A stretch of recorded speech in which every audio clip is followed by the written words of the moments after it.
With Lululemon, the real gift happens when they're living in it. When you give the fan favorite everywhere belt bag, the real gift is... And when the ultra-soothing Rest Feel slides are the gift, you're really giving them... This holiday, Lululemon makes it easy to give little luxuries that go beyond. Open the moment. Shop now at Lululemon.com. My dad works in B2B marketing. He came by my school for career day and said he was a big ROAS man. Then he told everyone how much he loved calculating his return on ad spend. My friends still laugh at me to this day. Not everyone gets B2B, but with LinkedIn, you'll be able to reach people who do. Get a $100 credit on your next ad campaign. Go to linkedin.com/campaign to claim your credit. That's linkedin.com/campaign. Terms and conditions apply. LinkedIn, the place to be, to be. Move your career further, faster in just 2 days with a Harvard Professional and Executive Development Program. Advance your leadership skills, craft smarter business strategies, build your network, and transform how you work and think to keep your career moving forward. You'll earn a certificate and can add Harvard to your resume with Harvard Professional and Executive Development. Learn more at professional.dce.harvard.edu/Spotify.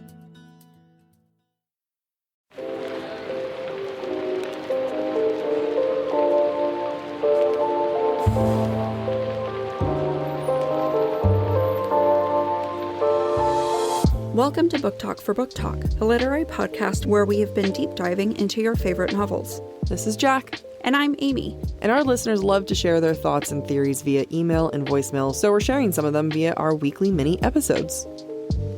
The views expressed by the hosts and listeners are entirely their own and in no way represent the thoughts or intentions of the original author. This podcast is a discussion, shared to spark thought and conversation on the characters and themes of this novel.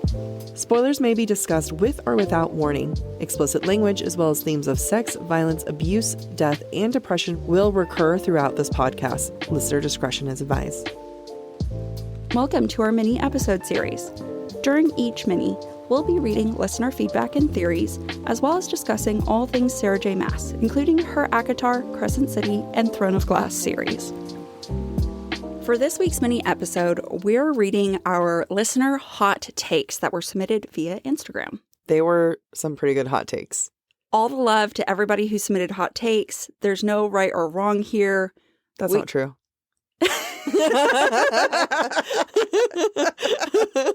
At first I was like, wait, what? No, I'm kidding. I mean, there's a wrong answer. Nah. No, everyone's allowed to have their opinion. I was trying to think of a wrong answer, and genuinely in my mind, I was like, yeah, wrong answer is thinking like supporting Tamlin. I was like, I don't support him. I just lust. We shall explore the whole range of hot takes today. So Agreed. We'll see what happens. Let's go. This first one's from Halima. Rhys taking away Feyre's bodily autonomy in Silver Flames romanticized anti-choice in the patriarchy. Oh, yeah. I don't disagree. Yeah, it's true. It's so problematic. Yeah, I don't think anyone walked away from Silver Flames and was like, you know what? Rhys did right. People were upset thinking that Rhys would never do that. Which is not true. Not true at all. No, that's Rhys in a nutshell. Yeah, people were upset that Rhys even did that, and people were upset in what light Nesta chose to paint Rhys. Yes. But that unreliable narrators, man. Unreliable narrator. And Rhys did wrong. He's lied to Feyre about so many things. Like, of course he would lie to her about this because he would think that he could find a solution. Right. And then bring it to her. Exactly. That's exactly what was going on in his brain. Yeah. You know who that reminds me of? Tamlin. Yeah. Because it makes sense, right? Because it makes sense. Yes. And they both have already done this before. Fuck the patriarchy. Fuck the patriarchy. This next one comes from Terry Berry. I don't understand Az's hype when SJM has hardly written anything about his character. I love this because I recently saw a TikTok where there was someone who was reading Silver Flames and then they snapped the book closed. And the caption is like, another whole ass book and no Asriel content. Like, yeah. I think he has a little more content than more, but there isn't a lot of content. It's called a female gaze. Yeah. And he's a perfect subject of, I mean, he is the epitome of tall, dark, and handsome, quiet and broody. But the perfection is that we don't know what's in his mind, so we can make him emotionally intelligent. Right. We can project onto him. Yeah. As we do with all fictional men. Exactly. The only emotionally intelligent man in this entire series is Cassian. 100. And even he makes mistakes. And he makes mistakes. But, like, Azriel, yeah. I mean, we lust after Azriel, as you all know. Uh-huh. But is he 100% problematic? Yeah. Yeah, he is. Is that part of the reason why I lust? Yeah, it is. And right? do we know anything about him? No, it's just like falling in love, in air quotes, with some random guy on the street. You know nothing about him. No, look, the girl can leave the 20s, but the 20s can't leave the girl. All right? And 20-year-old Jac was very into the problematic individuals. I would even say teens, just you make up stories about the person that you have a crush on. Oh, completely. There's just so much material to work with. Yeah. I mean, the fact that we go off on him the way and we don't go off on Moore, I think he has more than Moore, though. I 100% think he has more than Moore. I mean, there's like a whole Elaine. Does he like Elaine? Does he not like Elaine? That's like way more than we have on Moore. I was about to call ourselves the problem. Yeah. And then I found a solution. We do have more content with him. We do have more personal conversations between him and Feyre, so we're able to glean more information. Mm-hmm. He's put to use more, if you notice. Yes, he is. I mean, he's constantly spying. He's constantly torturing. He's constantly doing all these other things. We get chapters and chapters, and I have no idea what Moore's doing. Right. Either we don't know what she's doing or she's drinking. Yeah. That's about it. Like, there's no action to her characterization, whereas at least with Azriel, he has use, and you can read between the lines of his actions. Mm-hmm. You can't do that with Moore, because she's drinking wine or she's at the Court of Nightmares. Like, that's it. Also, SJM set it up for us all to think that he has the biggest... Why is it so hard? Penis. I'm like, I'll just say it. Yeah, I feel like you say pussy so easy. I know. Well, I was about to be like his biggest dick, and I'm like, as if I'm suddenly trying to be a lady. But he supposedly has the biggest out of the guys, so yeah. So yeah, we lust after him. Yeah. This next hot take is from Liv. I'm looking forward to Tamlin's redemption arc. Same, Liv. Same. I am ready, and I'm ready to be destroyed in the process. Oh, it's going to. Oh, it's my going God. to be a tragedy. Yeah, it is. And I'm getting goosebumps. I'm so here for it. Yeah, it's going to be absolutely amazing. It's going to be a tragedy. I just had a thought. Uh-huh. What if he leaves Prithian Akatar world completely? Because we were saying he shouldn't be High Lord of the Spring Court. I can see it. Yeah? I think that would be awesome. He has nothing left for him.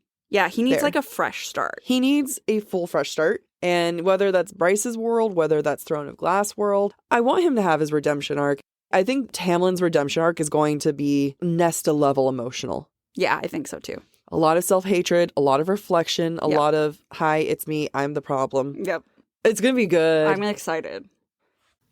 Fall has officially started here in Los Angeles, and that means we finally get to do fall activities. I have been counting down the days for when I can go to pumpkin patches, maybe even hit up an apple orchard, and I get to do all of it looking super cute in my Quince boyfriend sweater. This weather is perfect for my dark academia vibes, and I'm so excited to bust out my washable silk blouse because I'm going to be taking pictures. Quince is known for their Mongolian cashmere sweaters from $50. And that's not all. Quince has so many other amazing things on their website.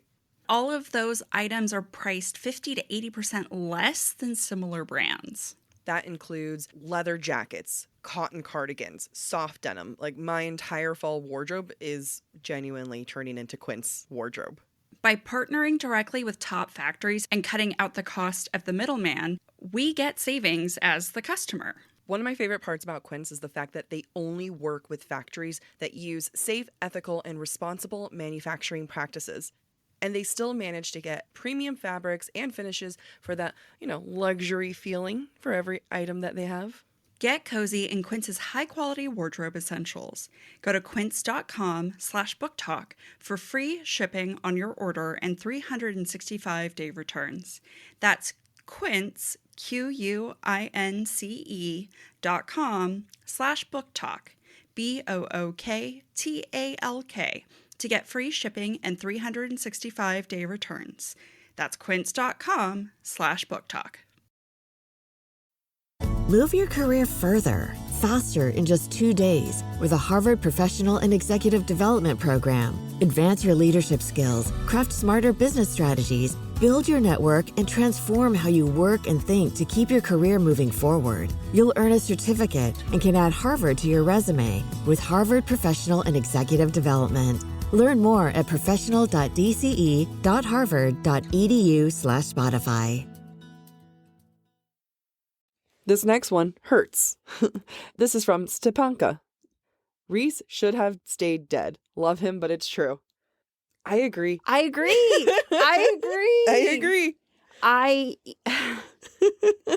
Either Reese should have stayed dead or he should have never died. Agreed. Someone else should have died. You can't do the High Lord brings everyone back thing again. No. I'm sorry. It was cheap. It was. That's my hot take. It was cheap. I understand wanting to keep Reese alive. I really do. I do too. And I know what she was trying to do is like make Tamlin be the one to help save him. Right. Other ways. He didn't have to die to have done that. No, he didn't. He could have been nearly dead. Right. He didn't have to die. Yeah. It just cheapens the fact that Farrah was brought back. Yes. And it cheapens death in SJM's books. Completely. Who should have been dead in that scene and not have come back at all if you're going to sacrifice someone. Amren. Completely. But we know why she can't. We know why she can't. But that's like who you're going to do if you're going to do it. Or more. No, it's... Somebody should have died and stayed dead. Yeah. Is the moral of that story. I think the real moral of the story is that be prepared to be crushed at whatever Amy and I write. Because we have no empathy. Because it's like, all right, well, this is the better story. Yeah. Yeah. We want you to bawl your eyes out. We don't want you to walk away the same person. Next up, a hot take from Maddie. I can't believe Feyre picked Tamlin when Lucien was right there. I've heard this a lot. I've heard that so much. Lucien and Farrah never had as much in common as Tamlin and Farrah. Yeah, I think everyone likes Lucien's personality more than Tamlin, so I understand from a reader's perspective why they may have wanted Farrah and Lucien, because there was more of that, bickering enemies to lovers thing going on. But why have bickering enemies to lover when you have broody? And problematic. You know what I mean? Right. But you're right. If you go back to season 1, we explain why Farrah and Tamlin worked. It's funny. You and I both were the same. It never occurred to us that Lucien would have been an opportunity of a romance. No, he was the comic relief to me in the first book. Oh, he was totally the comic relief. He was always the funny moments were with him. Mm-hmm. And I know people were like, well, why wouldn't you go for that? I don't know. Talk to my therapist. Why wouldn't Jac go for that? That's a great question. Great question. Amy, also, what's wrong with us?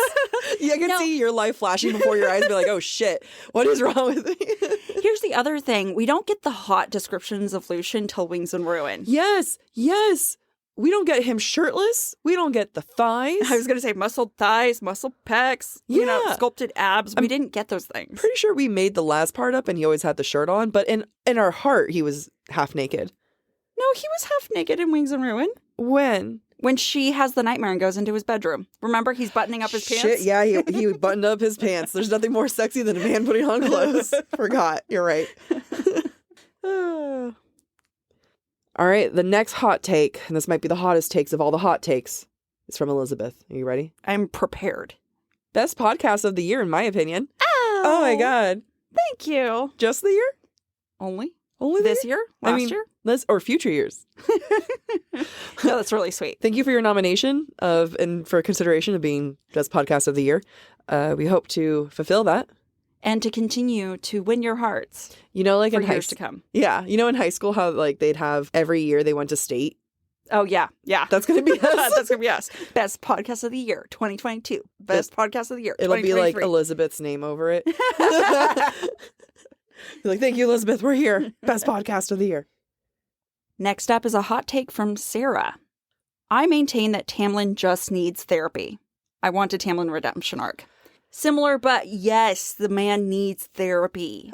I think what I'm going to walk away from that is if he got the help that he needs, there's the opportunity for redemption. Absolutely. And again, I know I keep repeating this every time we mention it, but, in case there's any new listeners, we do not excuse, we do not condone any kind of abuse in the slightest Farrah was in the right. Run away from him. He's a horrible person. But SJM made sure that he never physically hurt Farrah. Yes. He exploded with power and anger. But his hand never hit her. Exactly. He never held something that hit her. He never intentionally went after her. And that distinction is so important because we are going to get that redemption arc. And there's going to be that moment of, oh boy, I have major anger issues. I am not okay. Right. Because those people exist. Yeah. Oh, yeah. I would hope that those people exist and can find help and can be better people. Don't give them a second chance, though, regardless. Correct. They don't deserve anyone's second chance. Correct. They can go and forge a life anew. Also, moral of the story, just because of the other mini episode we just recorded, Prithian needs to figure out how to, like, train therapists. Oh my God. There needs to be... Let's go to Prithian. And be therapists? And be therapists. And we'll just, like, sweep up there. Yeah. Oh, yeah, we will. Although, I don't know if I want to deal with their problems, though. I mean, genuinely, I was just imagining, like, Azriel sitting down. Be like, well, I was locked away as a child. And like, I'm not equipped, sorry. I'm out. As if I'm equipped for anything. We are not trained therapists. Right? As if there's, like, a single thing that I could handle. Sushi recommendation. Next hot take comes from Aaron K. Tamlin's first admission of love was disingenuous. He was only saying it to get Farrah to say it. I agree. Yeah. I don't think Tamlin loved Farrah until after she died under the mountain. Yeah. One, I don't think Tamlin knows how to love. Yeah, that's true. I think Tamlin didn't love Farrah until she became a possession. Absolutely. And I think his love isn't even then real love. It's almost out of obligation that she did something so momentous for me that I must take care of her now. Yeah. I mean, and also just imagine, we know he had older siblings. We know that they treated him like shit. We know he probably hasn't had anything truly of his own, not including the Spring Court. And here he has a human woman who loves him. But, you know, to that point, we don't even think Farrah loved him until, like, she had to convince herself she loved him. Exactly. Exactly. So what we're saying is none of this love was genuine. Yeah, absolutely. Fake love. Our next hot take is from Candace. Papa Artron is a covert narcissist. Ooh. I 100% agree. I cannot wait to talk about this at the end of the season when Papa Artron arrives.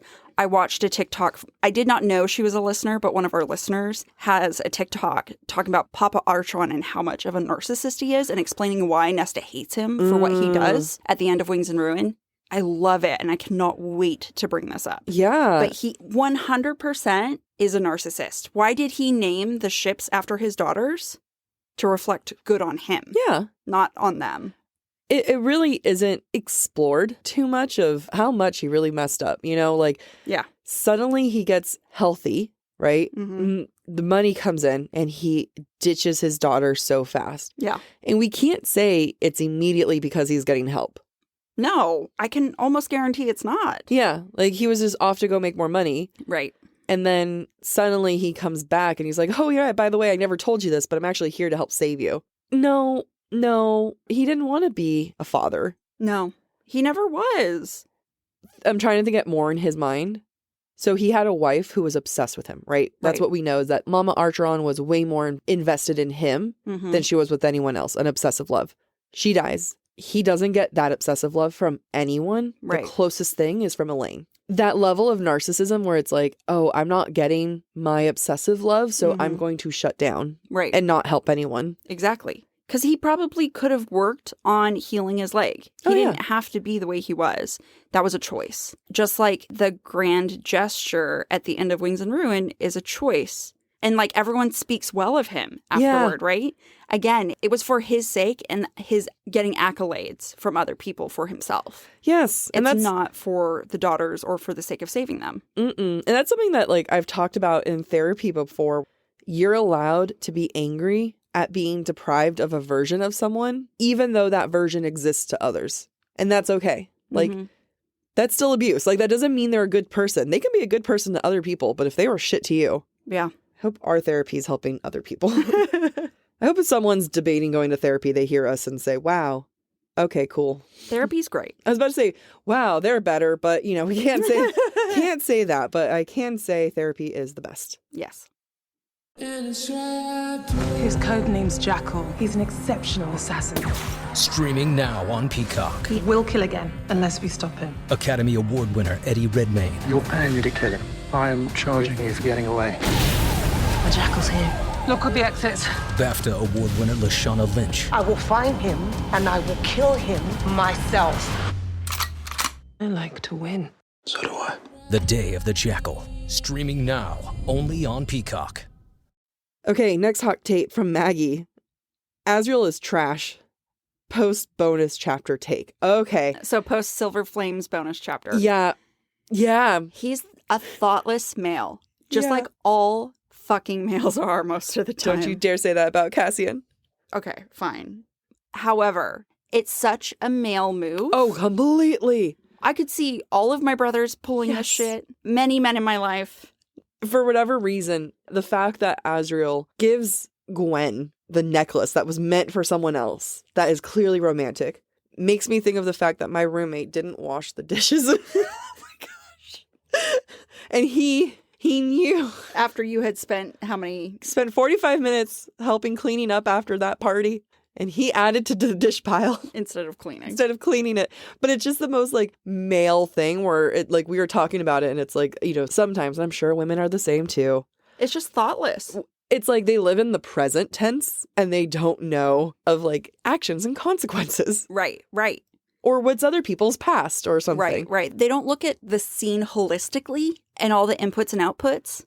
They just think, oh, necklace, need person. Yeah. I need to get rid of this. The fact that he has to even give it to someone.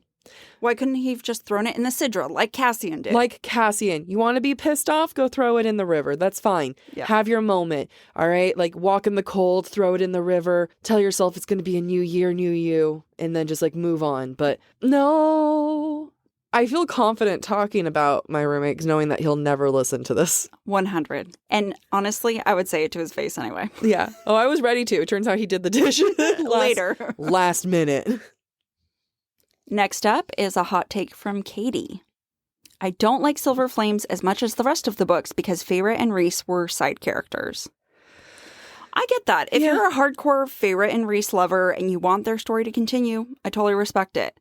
I personally really love Nesta, and I was really excited to get her perspective. If that was your first time reading a book like that, and I don't want to assume it was your first time, you could just not like the side characters. That's totally fine. But I remember for me, the first time I read a book, and I read the second book, and I was like, this is about someone else? It was hard for me to go back to that series. It was really hard for me to enjoy the rest of it, and it really messed with me. No, these aren't the people that I want. Yeah, that's interesting. I think I prefer to read third-person multi-point of view books. So I feel very comfortable jumping between perspectives and characters. Yeah. So I was really glad to hear from another character and not just favor a first person. I struggle. I'm better with it now, but it's a preference thing. It is. It's you know, our brains amaze me, Amy. How different they are. So different. And how similar. Very. This next take is from Lindsay. I hate the way Rhysand is pronounced. That's fair. A lot of people think it's rice or rice-and. Yeah. This is what happens when you make up character names. It's true. Also, this is why listening to the audiobooks first, so you can't have an opinion, is great. One thing I've learned, even if you hear the name, know the name, saying the name's hard. You know what? When they're made up. When they're made up, it's hard. Next up from Briannon. Her hot take: Emery and Moore will end up together, hopefully giving Moore some personality traits finally. I actually really hope Emery and Moore are mates. Yeah. I would love a same-sex mating bond. We need one. We desperately need one. We really, really need one. And I really like Emery. I do too. That's a fully fleshed character right there. So great. She's got personality and everything and a backstory. Like, oh. I also love the emotional conflict it would cause Nesta for her best friend. To be with Moore? Yeah. Anything to give Nesta emotional conflict. I love Nesta, but I love when she's conflicted too. You know what would be amazing is if that theory that Moore was pregnant with Cassian's baby and then lost the baby, but then at the same time, Moore ends up being mates with Emery. Nesta would have such a field day with that whole entire... Oh my gosh. All the more reason to hate more. Right? Poor Nesta. Everyone in my life sleep with more? Is that what this is? She's like, Gwen, if you sleep with more, I will kill you. Oh, and then more. Yeah, and then Gwen's over there with like lusting after Azriel, who just fucked with Elaine's head. Oh man, everybody's screwed. Who do you think? Nesta would side with Gwen way before she would with Elaine. Because Nesta's and Elaine's relationship has absolutely fractured. Oh yeah, that's true. I forget that that's happened, yeah. And Nesta has made Emery and Gwen her sisters. Yeah, they're the replacements, basically. Yeah. They're like, you guys are my family now. Yep. You're right. Yeah.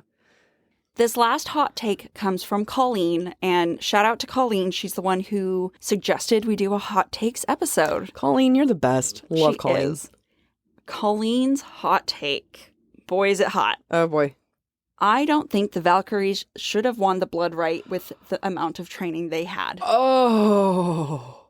Honestly, I think that's the only time I felt things were at risk was the blood right. Because I also didn't think they were capable of doing it. Such a good point. Hear me out. I'm gathering my thoughts. Were the Valkyrie capable of actually doing it via skill? I don't think so. I think they got through by luck. And I feel like if we were to really analyze that whole sequence of how it goes down, SJM showed that it was luck. Interesting. If we were to analyze it. If we were to analyze it. I'm throwing out a lot of hypotheticals here. Because we haven't analyzed it. Because we haven't analyzed it yet. But I think it's fair to say, and the reason why I say that is because when it comes with Farah and her journey, we see the progress of her. And she never gets to be good before she's struggled. You know what I mean? Right. She doesn't get good at things quickly. Right. The fact that she can, like, fight Dagden and Branna's a little much, but I see what you're saying. Like, these other Illyrians had hundreds of years. There's no way that the three of them could catch up to that. Yeah. I feel like SJM knows that, and I would really want to look into it and say, yes, here are the parts where you can tell they stumbled. Right. Well, here's into success. I agree with you, and I'm going to further your point. I think that it's a combination of luck and absolute trust. Mm-hmm. Because the only ones who've completed the rite, really, that we know of other than that, we're friends. We're Cassian, Rhys, and Azriel. Yep. And I think it was said that it hadn't been completed in a long time. Yep. Or they hadn't reached the summit of the mountain. So I think for the Valkyries to have completed it shows a lot of luck and complete trust. And that's the only reason why they were capable of doing it compared to the other Illyrians with hundreds of years of training. I mean, and that might be the whole point of the entire battle is for people to realize, like, maybe friendship is what will get you there, you know, and trusting others. But, you know, like the group of men that they are, they don't get that. Right. Yeah, I agree. It's probably a combination of luck and friendship, which is kind of like, there's no way you could win that without a team. Right. And others just won't get there because that's not how the Illyrians are raised to be, right? Exactly. But yeah, my hunch is, like, and I'm trying to remember the parts of it. Honestly, again, like, they wouldn't have won if Nesta didn't try to fight everyone off. I mean, and that's the whole team part, right? And then she would have died had evil Cassian or possessed Cassian not come along. 100%. So to Colleen's point, absolutely. With the amount of training, they couldn't have done it. Correct. And if they could have with the amount of training, SJM would have showed us that. Instead, she showed us the development of those relationships. And that's what got them through. Mm-hmm. Good job, Colleen. Good job. For our listeners who are not aware, we are now accepting voice recordings to include in our mini episodes. To find out more about how to submit a voice recording, go to our website, booktalkforbooktalk.com, and scroll down that homepage. This first message is from Madeline, who sent us a lovely, lovely message that we want to share today. Hey, it's Henneth Paltrow here, proud owner of Sexy Chicken Lingerie. I've decided to celebrate the commencement of Book Talk for Book Talk Season 3 with a listener discount on the red lace range. Don't forget to pick up some of our signature feather merchandise. We have everything from luxury puff slippers to intimate ticklers so light it feels like a shadow passing over the skin. Anyway, I'd better get back to the shop. I'm expecting a private fitting for a certain High Lord and Lady any minute now. Goodbye. I just want you to know how much pain Jac was in trying to hold in her laughter. There's so many layers to that. Henneth Paltrow, Gwyneth Paltrow so a play on Gwyneth Paltrow, but a hen. Yeah. Because it's sexy chicken. And then she called in, and then, Gwyneth Paltrow just like, we're launching season 3, and we have like the red laces on sale. And then the shadow passing over. Oh, it's so good. It's so clever. It's so clever. It's so freaking funny. I died. R.I.P. me. That was freaking amazing. Yeah, please, everyone, feel free to submit literally anything. You get 30 seconds. I mean, you can honestly submit as many messages as you want. So if you have to break it up and just send us more. Yeah.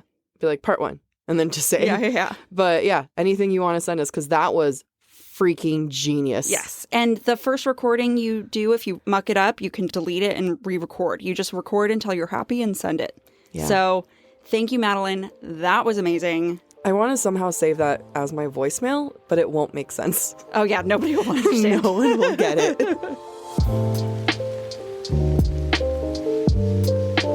Thank you for listening to this mini episode of Book Talk for Book Talk. We encourage you to rate and subscribe to our show on your preferred podcast listening platform. We would love to hear your thoughts based on today's conversation. You can submit your comments to our form at booktalkforbooktalk.com or via our Camflare voicemail system. Please visit booktalkforbooktalk.com for more information. You can also follow us on TikTok or Instagram at the handle Book Talk for Book Talk. Bye!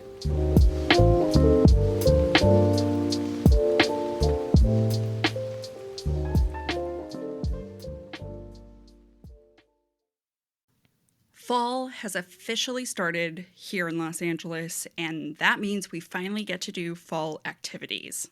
I have been counting down the days for when I can go to pumpkin patches, maybe even hit up an apple orchard, and I get to do all of it looking super cute in my Quince boyfriend sweater. This weather is perfect for my dark academia vibes, and I'm so excited to bust out my washable silk blouse because I'm going to be taking pictures. Quince is known for their Mongolian cashmere sweaters from $50. And that's not all. Quince has so many other amazing things on their website. All of those items are priced 50 to 80% less than similar brands. That includes leather jackets, cotton cardigans, soft denim. Like, my entire fall wardrobe is genuinely turning into Quince wardrobe. By partnering directly with top factories and cutting out the cost of the middleman, we get savings as the customer. One of my favorite parts about Quince is the fact that they only work with factories that use safe, ethical, and responsible manufacturing practices. And they still manage to get premium fabrics and finishes for that, luxury feeling for every item that they have. Get cozy in Quince's high-quality wardrobe essentials. Go to quince.com/booktalk for free shipping on your order and 365-day returns. That's Quince, QUINCE.com/booktalk, BOOKTALK, to get free shipping and 365-day returns. That's quince.com/booktalk.